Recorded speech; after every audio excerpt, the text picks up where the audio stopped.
దేవుడికి కావాల్సింది ధనవంతులైనటువంటి వారు కాదు, అలాగని పేదవారు కాదు, పేరు పొందిన వారు కాదు, దేహదారుఢ్యం కలిగినటువంటి వారు కాదు, సంపాదించేవారు కాదు, కీర్తి ప్రతిష్టలు సంపాదించుకున్నటువంటి వారు కాదు, అందగాళ్ళు కాదు, అందగత్తులు కాదు,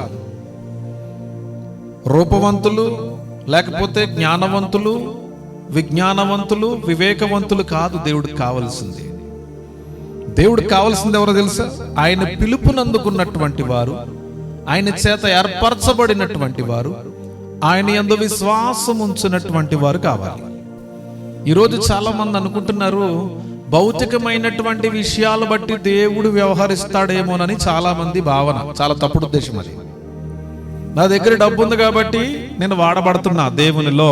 మంచిది, నీకు డబ్బు ఉంటే చాలా సంతోషం, ఇంకా డబ్బు సంపాదించుకో. కానీ డబ్బుంటేనే ఆశీర్వాదం అని మాత్రం నువ్వు అనుకోవద్దు. అది చాలా అజ్ఞానంతో కూడినటువంటి ఆత్మీయత. చాలా మంది అభిప్రాయం, నేను బాగా పాటలు పాడతాను కాబట్టి, నాకు మంచి స్వరం ఉంది కాబట్టి దేవుడు నన్ను వాడుకుంటున్నాడు.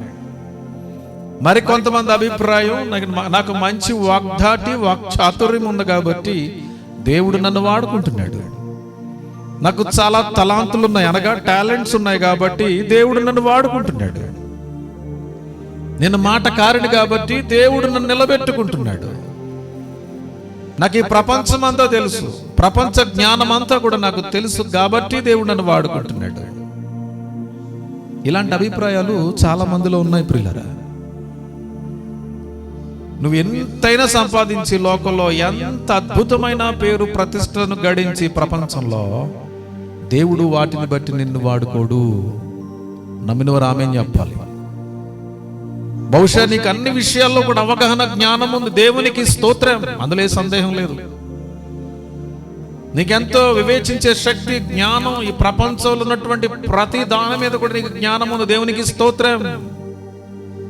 కానీ దేవుడు ఎవరిని ఇష్టపడతాడు తెలుసు? ఆయన పిలుపునందుకున్నటువంటి వారు, ఆయన చేత ఏర్పరచబడినటువంటి వారు, ఆయన యందు విశ్వాసం ఉంచేవారిని దేవుడు కోరుకుంటాడు. ఇందులో ఏ సందేహం లేదు. చాలా మంది ఈ విషయాన్ని అవగాహన చేసుకోవాలి. అలాగని నేను ఎప్పుడు డబ్బు, ఆస్తి, చదువు, హోదా, స్థితి, అందచందాలు ఉండకూడదని ఎప్పుడు నేను ప్రకటించను. వాటిని మీరు ఎక్కువగా చూపించుకోవద్దు. దేవుడు ఇస్తేనే వచ్చాయి అవి కూడా మనకి. ఆమేన్.